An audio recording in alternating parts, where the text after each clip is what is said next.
परमात्मा को याद करते हुए अपने जीवन को जीने के लिए हमारे सभी गुरुओं ने जो प्रमुख मार्ग दिखाया है, लेकिन अगर दुश्मन अपनी नीयत से, अपनी छल से, चालाकियों से खिलाफ जाता है तो पंथ बना करके, हथियार उठा करके भी लड़ना, ये बहादुरी के साथ अपने देश की रक्षा के लिए आवश्यक है। ये गुरु महाराज ने सिखाया।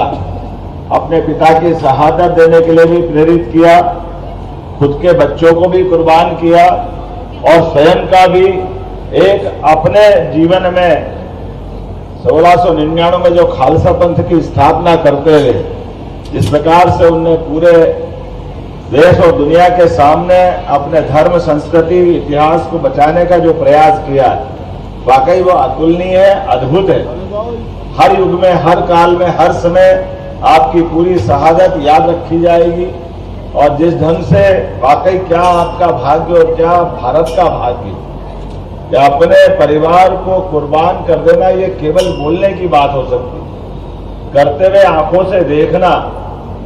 और बच्चे भी परिवार में इतने सुयोग्य हो, छोटे से छोटा बच्चा भी दीवार में चुने जाने के लिए अपने देश और धर्म के लिए गौरव महसूस करे, अपने धर्म को न बदलते हुए मूल धर्म की स्थापना करने के लिए महाराज ने जो बलिदान दिया, पूरा देश नतमस्तक है। और गुरु गोविंद सिंह जी ने तो अपने काल में उन सारी बातों के उत्तर ढूंढने का भी प्रयास किया जिनको उन्होंने अपने जीवन में खुद ने देखा था।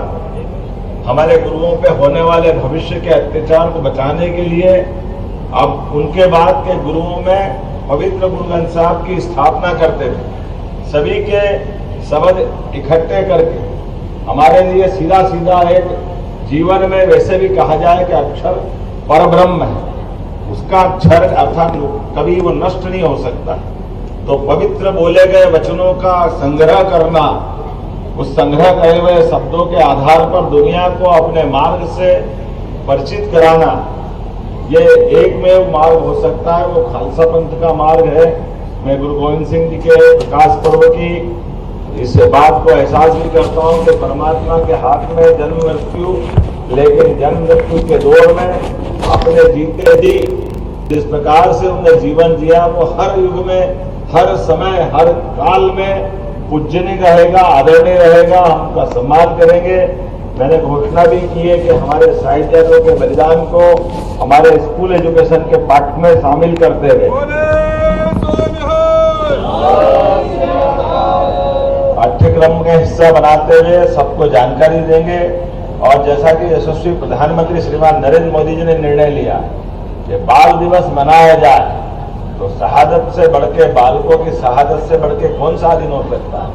इसलिए सच्चे अर्थों में लोकतंत्र की रक्षा के लिए देश और दुनिया के सामने बाल दिवस बताने के लिए दुनिया में कोई रिकॉर्ड ऐसा नहीं है जो हमारे साहिबजादों ने अपने बलिदान से दिखाया।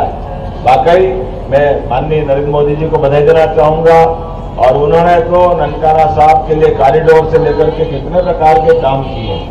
ये वो सारी चीजें हैं जो वास्तव में आजादी के समय गुरु नानक देव जी का जन्म स्थान अपने यहाँ रख सकते थे, लेकिन नादान लोगों ने उसको पाकिस्तान का हिस्सा बनाया, जिनने जीते जी सदैव इस बात के लिए भारत की आजादी के पहले से आने वाले संकटों को पहचान करके समूची संगत के सामने सुमार्ग रखने का प्रयास किया।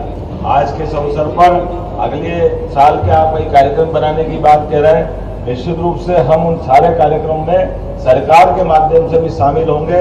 मेरा सौभाग्य था, कल भी मैं खुद कल भी शामिल हुआ और आज भी शामिल हुआ। मुझे लगता है कि ऐसे अच्छे कार्यक्रम में जब हमारे लिए गुरुद्वारा में आने का मौका मिले तो ये तो परमात्मा भाग्य देता कि यह मौका मिलता, गुरु महाराज की कृपा है। जब भी मौका मिलेगा मैं जरूर आऊंगा और अपनी ओर से पूरी सरकार के माध्यम से जो जो आप चाहोगे वो सब करेंगे, आपके बताए मार्ग पे चलते रहेंगे। मेरी अपनी ओर से पुनः सबका वंदन, अभिनंदन। बोले सो निहाल।